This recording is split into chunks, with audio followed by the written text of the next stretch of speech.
Thank you so much for this award. Thank you to the WBC. We are incredibly honored at Clorox to receive this honor. I'm honored as the CEO. We have a deep commitment to inclusion, diversity, equity, and allyship, and it's wonderful to see it recognized and rewarded, and wonderful for us to have this opportunity to talk about all the great work that we're doing. So thank you to the WBC. Thank you, and on behalf of CDW, I am delighted to represent this organization and everything that diversity, inclusion, equality, and equity stand for and deliver across the globe. So thank you so much. It's an honor to receive the award going on behalf of my 200,000 plus teammates who do all the great work that we do. So thank you for recognizing me and more importantly, the team. Thank you so much. It's really an honor, and I'm very grateful for the award. Thanks for the work you do. Incredibly honored to be a recipient of this award. Thank you. I am so honored to be awarded this. This is a reflection of the 300,000 colleagues in the company, and thank you so much for the honor. I'll give thanks in two ways. First and foremost, to my colleagues. Our corporation is made up of 74,000 amazing people who own the company in their own way and come to work each and every day to make a difference. And it's the culture of our organization and it's the execution with our organization that allows us to achieve anything. And this is a powerful symbol. And then I would like to thank your organization for your leadership and the ability to amplify, importantly, amplify and drive focus on important initiatives such as this one. But back to my team, I'm really proud of our team, and this is a team victory from that standpoint. Thanks very much to the WBC for this award. Let's stay the course and keep making progress. Thanks for recognizing us. We appreciate it. Thank you again for this wonderful award, this WBC award. And I'm very proud, first personally, but also for the rest of the organization. It's very important for us, at Sodexo and for many, many years. And I want to thank all the team around the world, that are actively involved to make our organization a more inclusive organization where everybody can thrive. So thank you so much to all the teams around the world.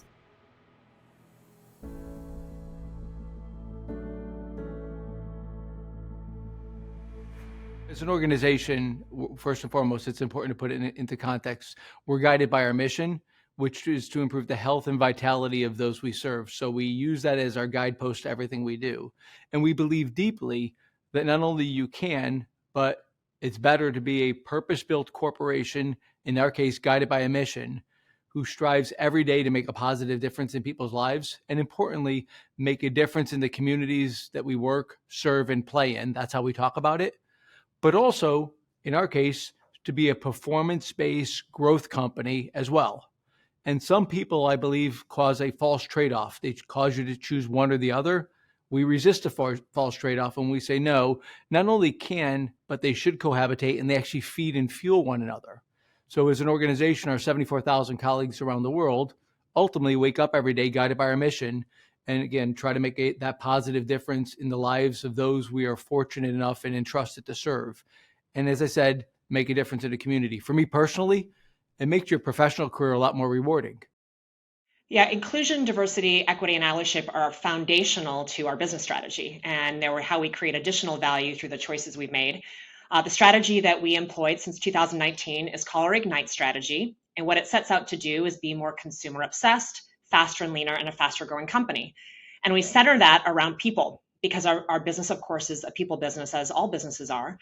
We want to make sure we know our consumers, we want to know the talent that we have in our organization, and serve them better than anyone else does. And in order to do that, we have to know them better. And so we have inclusion and diversity at the center of that strategy, because without ensuring that we are putting the right products together, the right messages for all of the people who we serve, we can't get it right. And so we fundamentally believe it's the way we create the most business value is by leveraging inclusion and diversity to get the best results. And that's tied just as importantly as it is to any marketing effort or supply chain effort that we do. It is foundational to how we create value as a company and foundational to how we become a more consumer obsessed organization. It takes a business system to make sure that everyone has an opportunity in the company, no matter which gender they are in this case, or whatever ethnicity or where they came from, what school they went to. And so we gear our whole programs at ensuring that the teammates can make progress. And so we watch the rate of people moving through the company, because for many years we've been hiring diverse populations from schools, and now you're watching those populations that are 10 years ago, 5 years ago, moving up through the organization, and that's how you did it. And so you have to build a great pipeline from below and make some strategic hires from outside, but importantly, you have to manage the process so that slates get formed that are robust and diverse and have talented women on them, and then you let the selection take place. And after having accomplished that, we've gotten to levels where we are now, and we will continue to make progress. It all starts with our commitment to diversity, equity, and inclusion, which really sets us up for a very strong foundation for a strong and healthy business. That's why you see diversity reflected across all levels of CVS, and it really truly demonstrates how much we believe in the importance of DEI. As a company, we strive for diversity across all dimensions: thought, experience, gender, race, just to name a few. And focusing on these dimensions is really core to our overall talent strategy, how we attract, how we retain talent, and our continuous development that includes robust mobility across our company. Our development programs are also designed to ensure we support diversity across all career levels. And we have a number of programs that we continual put talent through. Our first program is the General Management Leadership Experience program, where it really is designed for people who want to be general managers. And part of that curriculum focuses on the value of DEI and the importance of cultivating a culture that is committed to diversity. We also have a program called Strategies for Success for Multicultural Women, and that supports colleagues in their current roles while preparing them for future growth. And what we have found in that program, we've seen such great retention results around those participants that are participating in that program. And I talked about it briefly. Talent mobility is also incredibly critical to our commitment to DEI. We move people across the organization so they have different experiences and they have different exposures to different talent, and they can apply their skills to support all of our business challenges. Well, at Bristol Myers Squibb, in fact, we have a long-standing commitment to advancing women at every level, and we are very proud of the progress we made. In fact, our leadership team is, in fact, 50% women. And we focus on women leadership across all levels of the organization. We focus on that from individual contributor to managers, and of course, at the executive level, all the way up to most senior parts of the company. And what we do is we focused on learning, we focused on growth, professional development opportunities, and we do that internally and through a number of external engagements. So a number of really interesting programs that we focused on over the last few years. One of them is the Catalyst Leadership Development Program. That's dedicated to the development of a network of women leaders in the company, and we focus on building capabilities, acquiring a global mindset, self-awareness, building confidence to lead. And in terms of leadership, it's about leading self, it's about leading teams and broader parts of the organization. And about a third of the women who have attended this program have already been promoted. The second program that we focus on is the McKinsey Executive Leadership Program. Now, that's a broader program that is open to both men and women in the company, but at least 50% of the participants in the program are women. And this is about convening senior executives to build leadership capabilities that are required at very senior levels in order to manage an increasingly complex business in a complex world. And we know that at least 50% of participants in the program also achieve promotions after they've attended the program. I would say that the one that is closest to me is the very clear focus we have on what we call our people and business resource groups, which there are 8 of them in the company, and they represent groups of employees that choose to voluntarily come together. And at BMS for over 16 years now, we've had a program called BMS Connections Mentoring, and that's meant to be connecting more junior women with senior executives that can provide coaching and mentoring and the development of the person, both personally and professionally. And so that's one of the ways in which we built a community of women and supported their development. That's a great question. What are the tools and approaches that we use to ensure parity at all levels? And, you know, when you look at our executive team, it is quite diverse from a gender perspective, from a person of color perspective. To answer that question, I would start with where we start, and where we start with 2 words that we think are incredibly powerful and at the core of how we make decisions and how we operate at CDW, and that's value and choice. And at the end of the day, when we think about CDW and what we are here to do, which is make technology work so people can do great things, we have to think about the value that we deliver to all of our stakeholders that we touch. It starts with our customers, and of course the partners whose technology we bring to market, of course our shareholders, but equally our coworkers. We talk about our customers being the center of every decision that we make, at the center of our universe, and our coworkers at our sides. And the reason for that is because we are a technology company that is brought to life as a service company.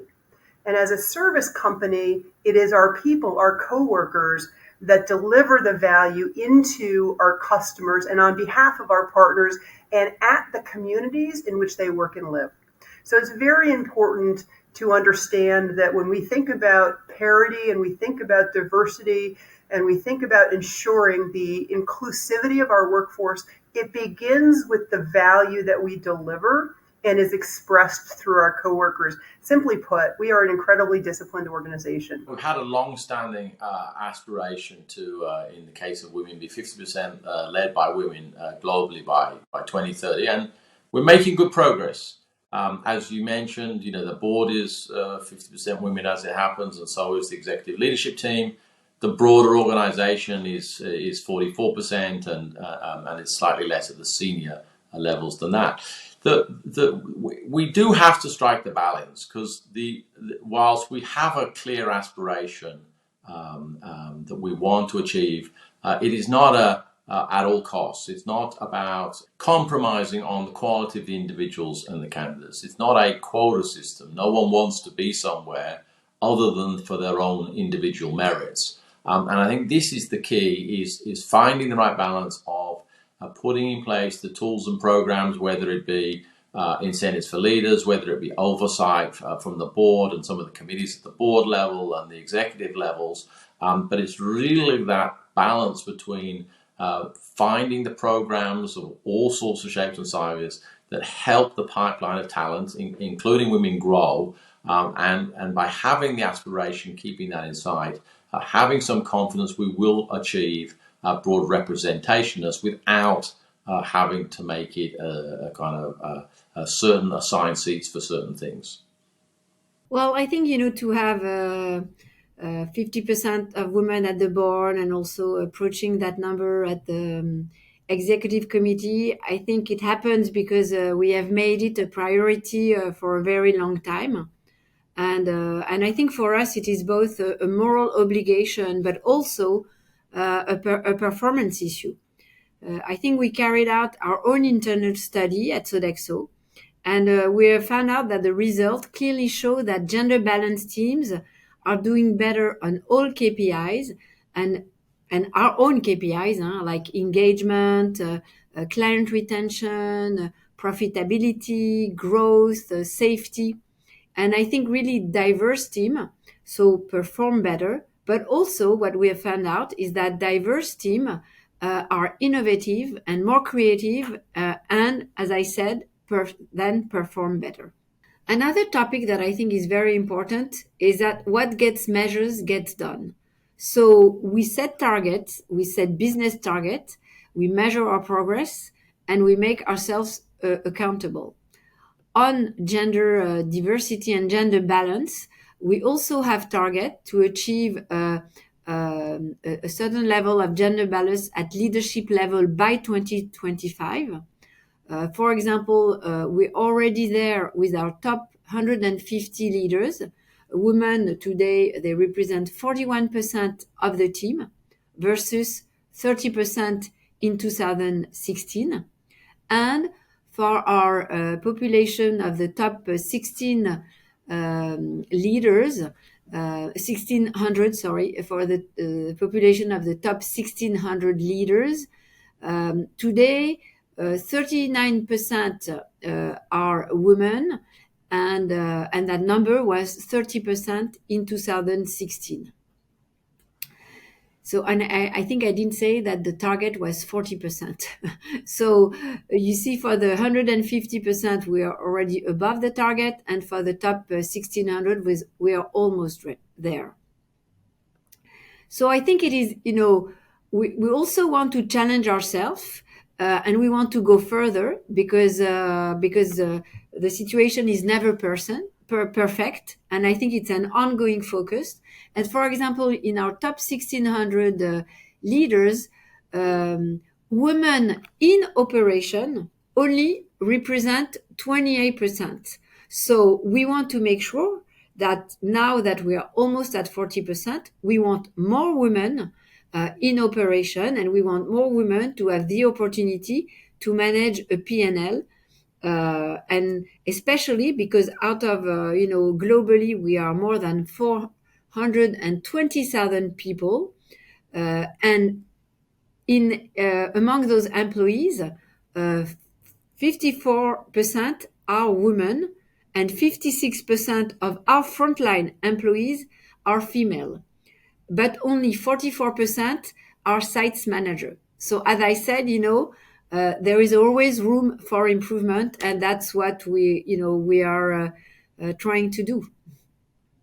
Well, so the way that we went about trying to increase the gender diversity at both the board as well as my leadership team is we first and foremost did what everybody does, which is try to go source a diverse panel of candidates. And so we actually do that like everybody does in ensuring that we have representation. But the other thing that we did, which I think was the real game changer, was when we ensured that the interview panels were also diverse, because, let's be clear, if you have 5 of me interviewing, you're likely to get 1 of me.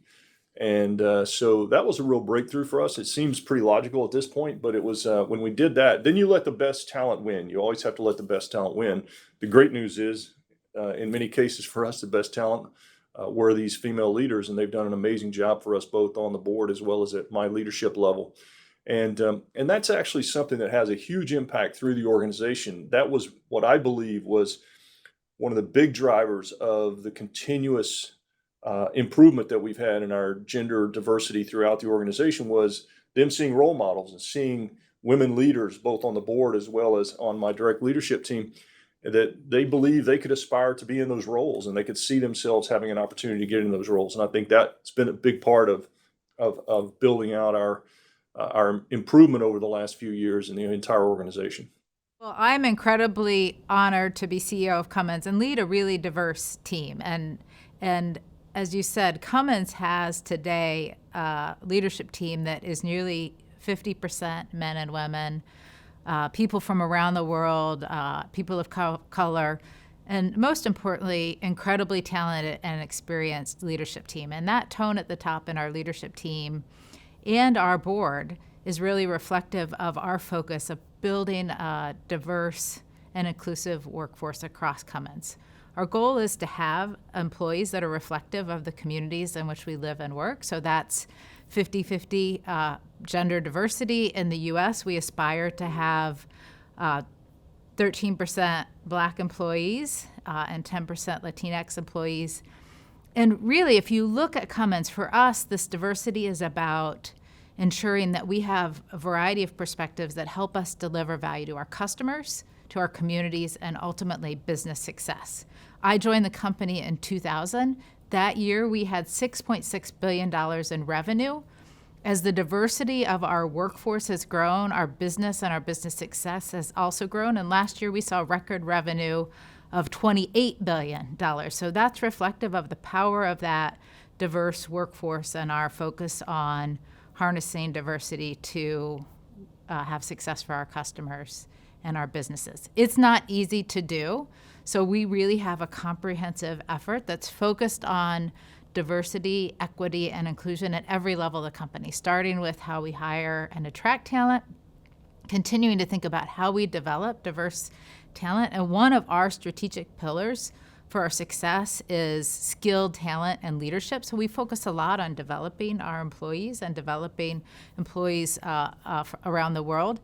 And then it's making sure that we create inclusive environments and opportunities that allow us to retain that diverse talent. So a lot of programs, and it starts with that diverse team at the top that is really looking at dashboards that help us understand in different parts of our business, where are we at? How are we doing? Are we moving towards these aspirational goals? What are we seeing in attraction, development, and retention of diverse talent?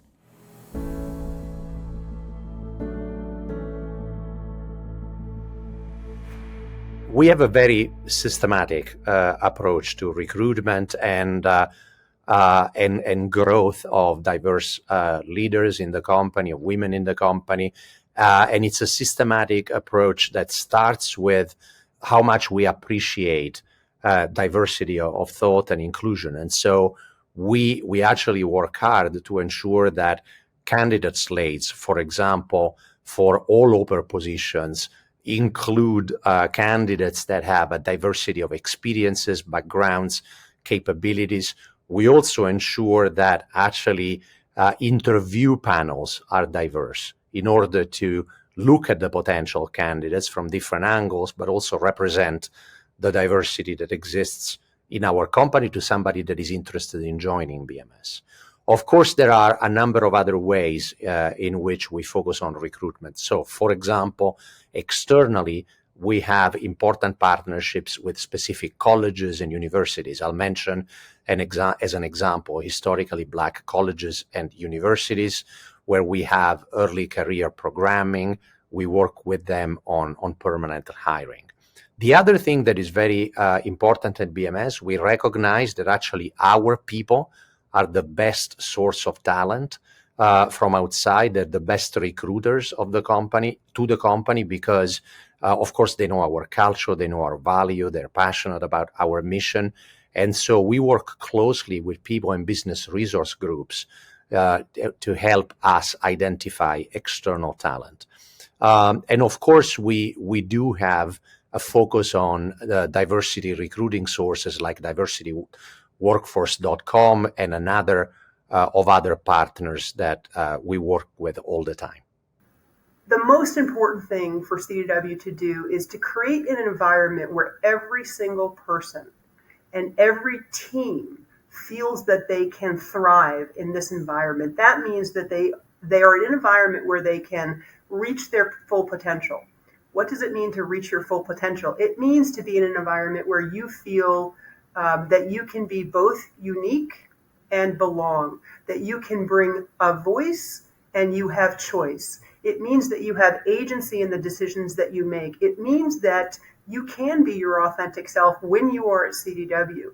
So if we get to the core of what drives an environment that is diverse and inclusive, it is about starting at the individual level, building to the team level, and ensuring we are developing and maintaining an environment where everybody can thrive, feeling that the work that they do is meaningful and ultimately has an impact on the customers that we serve, and that they are making an impact. It has to do with the people that they work with every day and the caring they bring to each other, the extra mile they will go to, how they learn from each other, and how that allows each individual to grow and thrive themselves. It is about rewards, and rewards is not just how individuals are compensated. And of course, we want to ensure individuals are compensated fairly and equally. It is about recognition. It is about the things that the organization offers to individuals that matter to them. You know, it's clear that we are dealing with a changing workforce, an evolving workforce, and a set of evolving requirements from this new workforce. And I think the pandemic actually accelerated that. I mean, the pandemic created this level of informality between an executive team and the employee population. We have a very open environment. We have an environment where we communicate frequently, transparently, and just authentically. We try to be very honest with our employees. I've joked with them on several occasions that you can ask me any question you like, and if it doesn't put me in jail or put the company at risk, I'll answer it for you. And I think just creating that level of trust. And then we have all the things that lots of companies have. We have all the employee resource groups, and we have a lot of engagement. We have executive sponsors on my team who are aligned to these employee resource groups to make sure that they're getting the resources that they need, or that their issues are being heard. We've done a lot of work around mental health for employees. We've also created a super flexible work environment from a hybrid work perspective. We've always had a notion of hybrid work because of the technology we build actually enables it. So we've always embraced it. And we probably had 11 or 12% of our workforce before the pandemic that worked from home full time already. And so now we've created an environment where people can have more balance in their lives, but we're also trying to create a world where we have valuable experiences that we're creating when people do come to the office. And I think it's going to be super critical as we go forward, that talent is going to move, and they're going to work in places where they feel like they're heard. They're going to want to work in places where they feel like they have flexibility, and that's the environment we're trying to create. Yeah, we're really proud of the diversity that we have in our organization. And as it relates to gender diversity, as you mentioned, we have 40%, over 40% overall of our positions filled by women. But what we're really proud of is the fact that our board and our executive team have met gender parity. So we're 50-50. And of course, that is not the work of just me. I've been in the position for 3 years, but many people committed to diversity, equity, and inclusion for many, many years at the company. Because that's what it takes. It takes deep, long commitment. It takes commitment in how we recruit, how we retain, and then how we ensure that we create an inclusive culture where people can do their best work and thrive regardless of who they are. And so I think that's the focus as a team that we have, not only on recruiting, et cetera, but most importantly, do we create an environment where everyone can thrive? And we recently relaunched our inclusion, diversity, equity, and allyship. We call it IDEA strategy, that takes all of that into account and continues to support advancing not only women, people of color, and other forms of diversity to ensure we reflect the consumers that we serve every day. Pay equity is incredibly important as we want to build a team that reflects the consumers that we serve. And we've been deeply committed and have achieved pay equity for the last 3 years. And that is part of how we develop an inclusive culture. Equal work should receive equal pay. And we go through an extensive study. We leverage data to ensure that any place there could be a pay equity, that we deal with it, and that we achieve that every year. And that's something that we talk to our team about, that we report externally to hold ourselves accountable to. But it is foundational to the work that we do to create that culture and ensure that we have equity across the organization. At Bank of America, we'll stay the course. The way we hire, it's an engine that just works and you wouldn't want to, but on the other hand, it is an engine which perpetuates itself, which is starting with that, the pipeline coming out of schools and going to lots of different schools and lots of different types of colleagues, and bringing, we'll have this month 2,600 new kids join us from colleges. So with the diversity in society, diversity in the colleges, we're getting very diverse populations. And then we have specialized programs that we try to bring women in STEM in technology programming, or women into investment banking, or women into investment financial advisory. And that's by showing teammates the opportunities. And so it takes some specialized programs to help in those areas. But overall, it really starts with who you recruit, how you recruit, and there's tremendous capacity out there to continue to end up with gender parity in our business.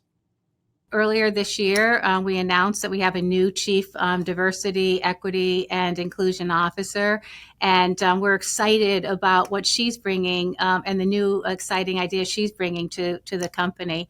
Relative to recruitment, as we think about recruitment, we changed what we define as new equivalent experience guidelines. So we broadened the experience requirements for potential job candidates, which gives us a much bigger aperture for the kinds of individuals that we're bringing in to the organization.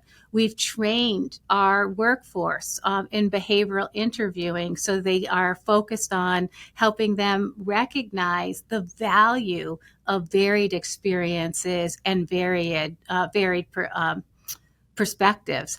And then when it comes to retention, one of the things that we have been committed to and continue to commit to is our colleague resource groups, where these colleague resource groups are colleague-led organizations that really encourage the sense of development, the sense of community, and they promote diversity.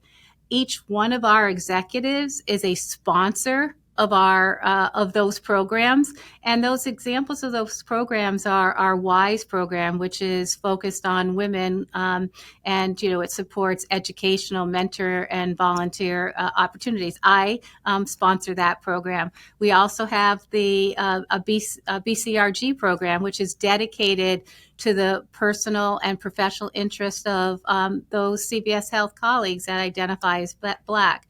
And we also have capabilities, which is increasing the awareness of the important role that colleagues with disabilities play in our workforce and our workplace. As a matter of fact, I'm recognizing one of our blind colleagues in our town hall this week who has been instrumental in improving the lives of our customers. And he had the opportunity to meet one of our customers, and she was shocked that he was blind. But it just goes to show you the importance of these programs and diversity and the impact that people can have on the millions of people that we serve every day. Relative to this topic, our executives' compensation is tied to performance in advancing racial, ethnic, and gender representation. And we are incredibly proud of the progress that we're making. We had more than 20% increase in racial and ethnically diverse talent at the executive levels in 2022.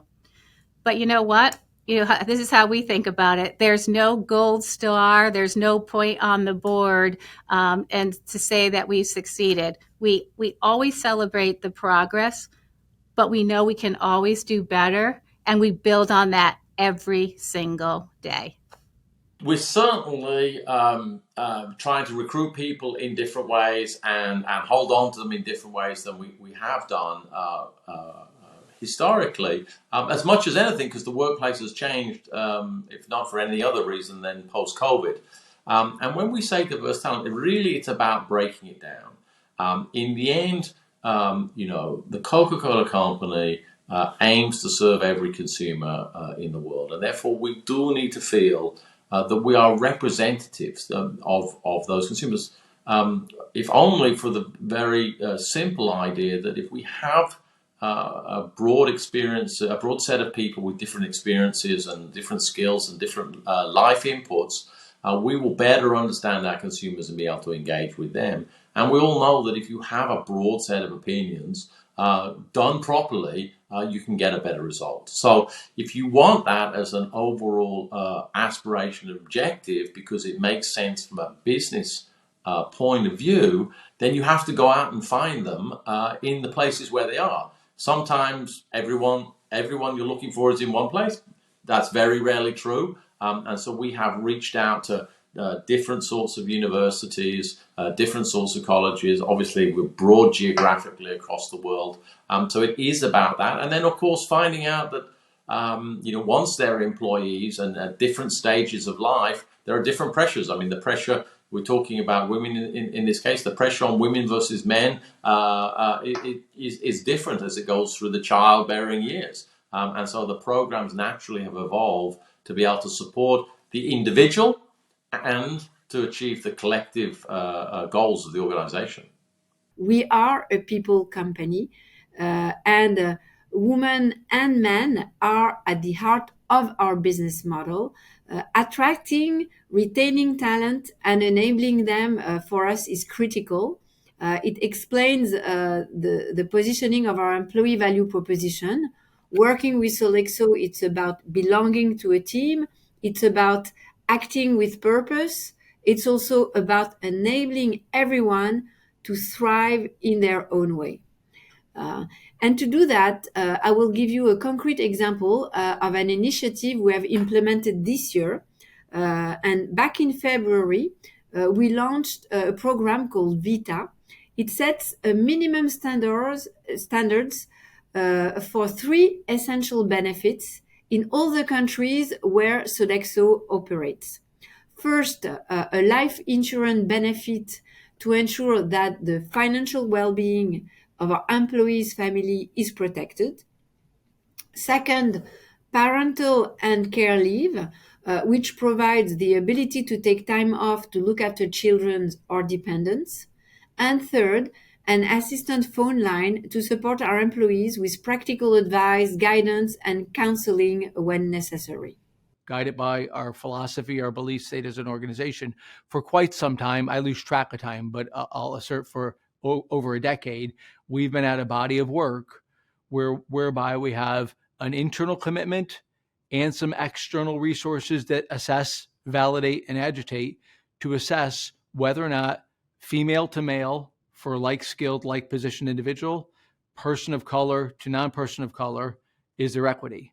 And a consistent process for making small adjustments on a dynamic, regular basis. And the yield is what you said, something I'm quite proud of. And it's another area where we're transparent on. We're transparent internally, we're transparent externally. Perfection is 1.0. It's 99 with a decimal point on it as well, very important. It's 99 plus.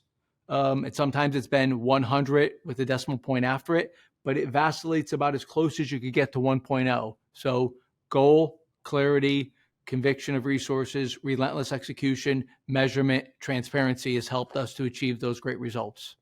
When we think about our workforce, obviously our success starts with our people, and we're in a fierce war for talent. And so we spend a lot of time thinking about how do we attract the right talent for the company and ensure that we retain it. And that has several elements. It starts with building relationships and connections to organizations, universities, where we can really build the understanding of Cummins, what we represent and the opportunities here, and ensure that we have that pipeline of diverse talent interested in opportunities at Cummins.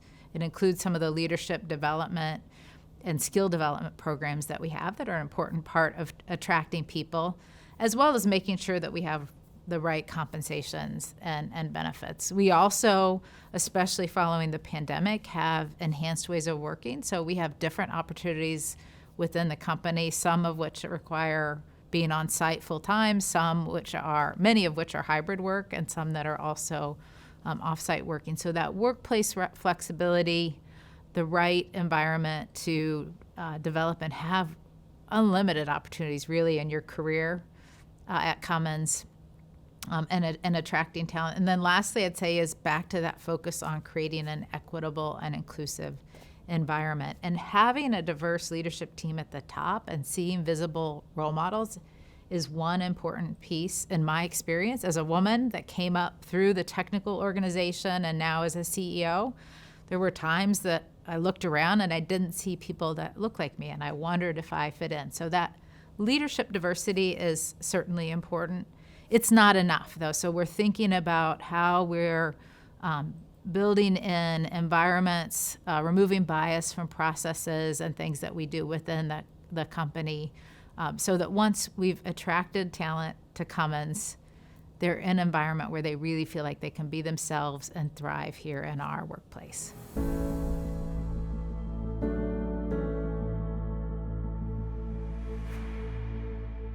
Purpose is all a very simple concept. It's about the why you exist. And for us, it's very clear why we exist. We want to create a better world where people can thrive.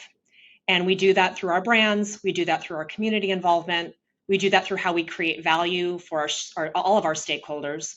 And it's really why we get out of bed in the morning. And I think when you're grounded in purpose, that's really all you're grounded in. You're grounded in your why, and you connect value creation to value creation for people, for humans. And that's something that makes the work that we do really meaningful. It makes it meaningful for the people who create our product in our manufacturing facilities, to the people who market it, to the people who do all of the work across the company to ensure that we develop great brands. And I think, purpose is something that is is a very hard skill. It is not something soft. It's not something that is negotiable to us because it is really how we create brands that people love. And so we view it as something that is the foundation for our strategy. It's the foundation for the policies, for our values. And each one of us is committed to championing that world where people can thrive every single day. And that's the first thing you're going to hear people talk about, when you talk about the company, is my work is connected to a purpose, and I know what it takes to deliver that purpose. So to me, again, it's not a soft concept, and it's not negotiable. It's why people get out of bed in the morning to do the work they do. Well, let's state our purpose very simply. The Coca-Cola company has had for almost 140 years, there's a very simple idea, which is to refresh the world and make a difference. And right from the beginning of the conception of the company was this idea that business would need to engage with the ecosystem and the community around it in order to be able to drive a successful business into the future. And one aspect of that has been investing and empowering women around the world. We ran a program that was now complete. Actually, a lot of it came through the Coke Foundation, 5 by 20, which was helping empower 5 million women around the world by 2020. I think they got well above that with something like 6 million. Worked a lot around the world, and it was about business skills training, mentoring networks, and a lot of them were set up. For example, mom and pop stores and small distributors out there in Africa and places like this. But then you go all the way to kind of North America, and you've got all sorts of employee networks. But it all comes back to the idea that for the business to be successful, it needs to be engaged in helping the ecosystem and the community around it be successful, whether that's about the talent or some of the stuff to do with the environment. And so we have always seen that as part of what it will take to be a successful business. We are very lucky at Sodexo because from the beginning, we have been a company of purpose. When my father founded Sodexo in 1966, with a strong company mission, and the mission is to improve, and was at that time to improve the quality of life of our employees and those we serve, and also contribute to the economic, social, and environmental progress in the communities where we operate. So now today, as the chairwoman and the CEO of the company, I'm very proud to keep the mission and our company values alive, and because I think there are strong fundamentals, and we want to keep building on those strong fundamentals. And we are a global organization, but the nature of our business makes us very local. I always say, like in the US, we are American, in France, we're French, in India, we're Indian, and we're a people company that operate at the most local level, and the human dimension is central to what we do. And we're also pushing ourselves further. Back in November, we presented our 2025 strategic plan, and one of the strategic pillars of this plan is to strengthen Sodexo impact as a market maker in sustainability. So we announced our ambition to achieve net zero emission by 2040. And also we want 100% of our employees to work in countries with gender balanced management teams by 2025. So I think that to ensure commitment and accountability, our leaders are also incentivized on achieving the gender balanced objective at Sodexo. We aim to transform patients' lives through science. And our mission, in many ways, it really is what brings the company together and what is the foundation of our culture. We discover, develop, and deliver innovative medicines to help patients prevail over very serious diseases like cancer. And one of the ways in which our mission comes to life in the company every day is our unwavering focus on patients. Now, because of the importance of what we do, we are strong believers in the importance in inclusion and diversity efforts, because we definitely need the best people around the table to solve complex issues where patients are waiting. And even more importantly, we need every one of our people to be able to contribute and perform to their fullest potential.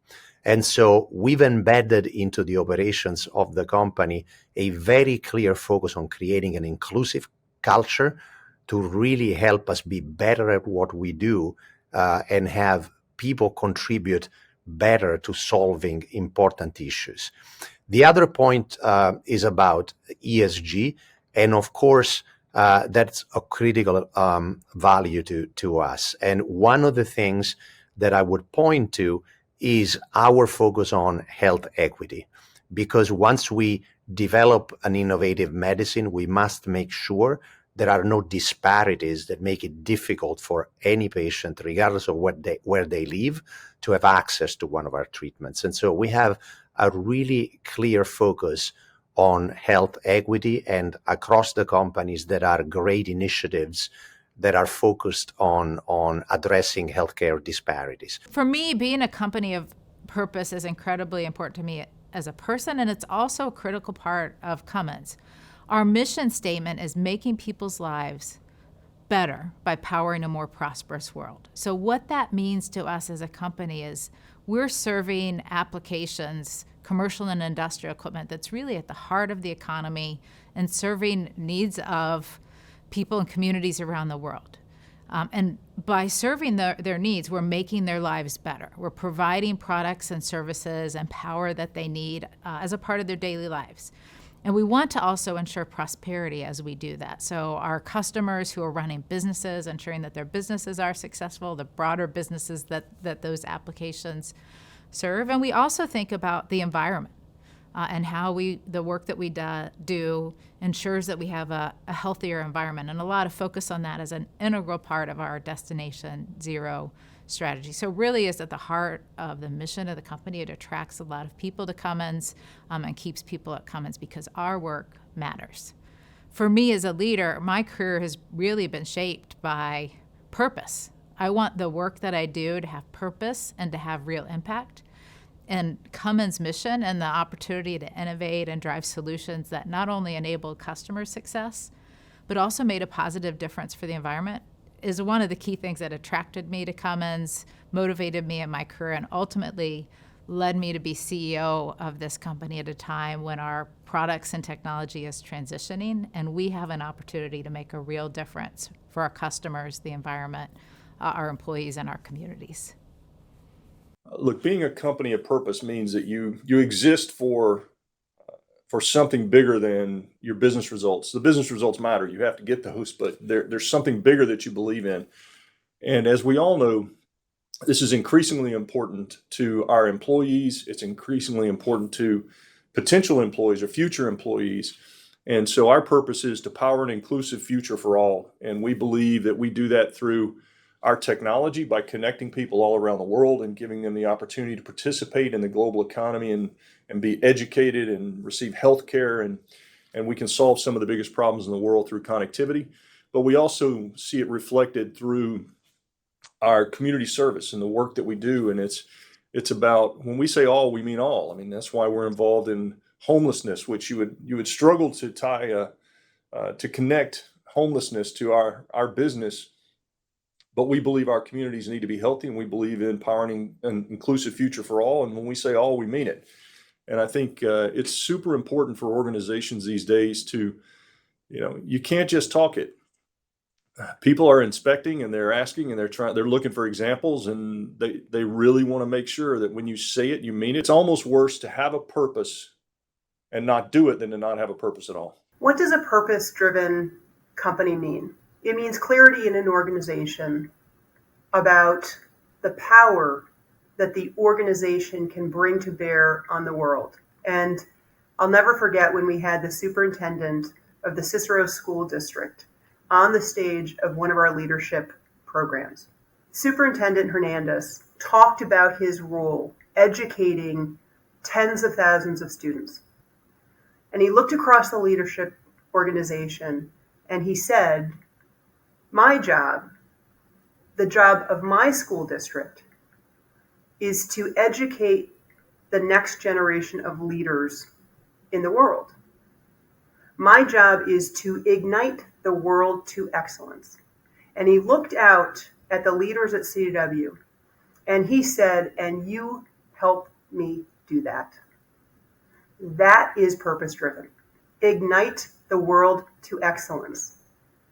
That is what Make Technology Work does to help people do great things. So when I think about what is a company of purpose, it is having the heart and the soul and the heft behind an aspiration that is amazing. And then working together tirelessly and in a way that supports each other to make it happen. First and foremost, it's starting from the top of the organization and ensuring that the leaders across our various businesses and functions fully adopt and accept those goals and objectives. So you're guided by the purpose of the company. We're guided by setting goals and objectives, and then it's committing to them. And then ultimately, to your point, being very transparent to our colleagues, but transparent to our stakeholders in terms of the way we publish our goals and objectives, and then our performance relative to it. And then it's the good old-fashioned hard way. You go to work. And in this case, we were guided similarly, the way I think about it, as we are with our growth strategy. When we seek to grow our company, and fortunately, we've grown our company meaningfully and successfully for approximately 15 years now, we grow by first and foremost retaining a disproportionate amount of our clients and customers, because if you're delivering on your promise, your retention is higher, expanding relationships, earning the opportunity to broaden your services, and always adding new relationships. And that same philosophy applies to your people. So in this case, we needed elevated levels of retention if we're working with valuing, supporting our colleagues. Second, in this case, expansion is development, being very deliberate in the development process that you have relative to talent. And in the case of what we're talking about, female leaders at the upper levels, and growing, supporting, coaching, mentoring, providing diverse assignments. And then, of course, always adding talent to the organization. So, for example, in excess of 90% of all of our slates have diverse candidates that are presented relative to that. So you set the goal, you get the commitment from leadership, you provide transparency, you develop a plan to execute, and then you go at it every day. And in our case, it's retention, development, and then attraction of new talent. Our purpose is to help people live their financial lives and to help people live their financial lives, to help societies prosper, to be the interface between the economy and capital markets and people, or an employer and an employee in terms of distributing payroll and all that stuff, and a person to pay their bills. We're in there to be a catalyst and a planner and an advisor to help people live their day-to-day financial lives. That's the core purpose.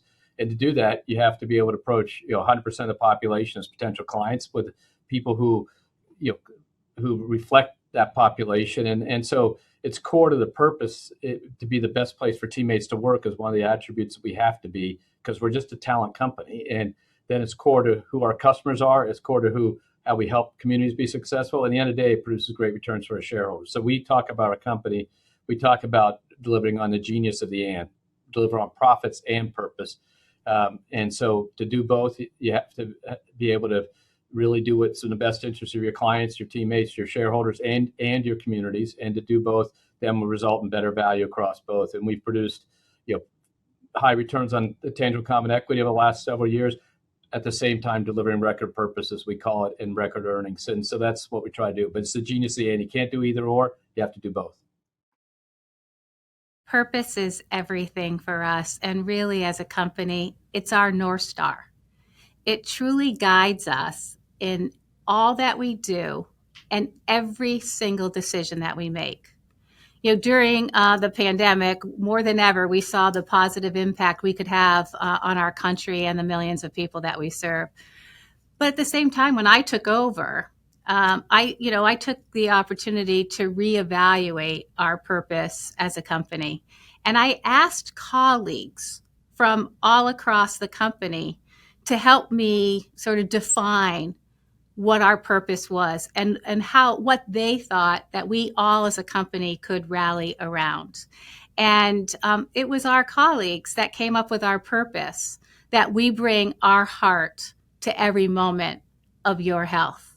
And that speaks volumes to the impact that we can have on millions of people's lives in America. Obviously, we all know that health is our most valuable asset. If you don't have your health, you don't have anything else. And what our colleagues said was that they wanted to bring empathy to our purpose, because we were dealing and interacting with people likely at their most vulnerable time and having a health issue. And so that's how we came up with our purpose of we bring our heart to every moment your health. And we've got the 300,000 colleagues who rallied around that purpose. And then what we did is we took that purpose and we created what we call hard at work behaviors. We also talked about ESG and the importance of environmental, social, and governance as part of our purpose. And we believe that a healthier planet leads to healthier people. And as a commitment, we've been making bold moves in our ability to support ESG initiatives by creating renewable energy, focusing on health equity, and really getting into the communities to drive our purpose forward. And you asked about my personal commitment and what makes me get up every single morning. Well, I've had two experiences in my life. One was I lost my mom to suicide when I was 12, and I lost my aunt, who was my caregiver when my mom passed away, and she died in my mid-20s, and she died of lung cancer and breast cancer. Those experiences in the healthcare system where it wasn't easy, it wasn't navigable, there were lots of unanswered questions, fuels my purpose every single day to truly make a difference in the healthcare system of America.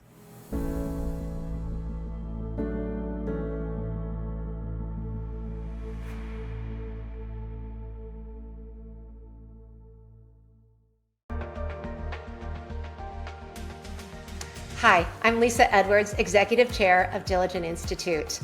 And Diligent is so proud to be an early sponsor of WBC's Companies of Purpose. Diligent itself is a company of purpose.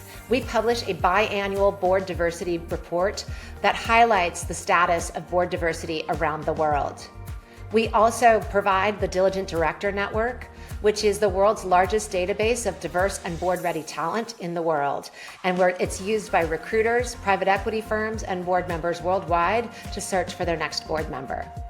We're so proud of our association with WBC, and we look forward to a continued collaboration.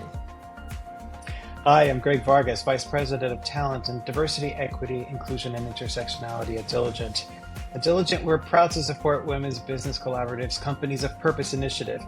I wanted to highlight two initiatives that we are pretty proud of here at Diligent in terms of showing how we are a company of purpose.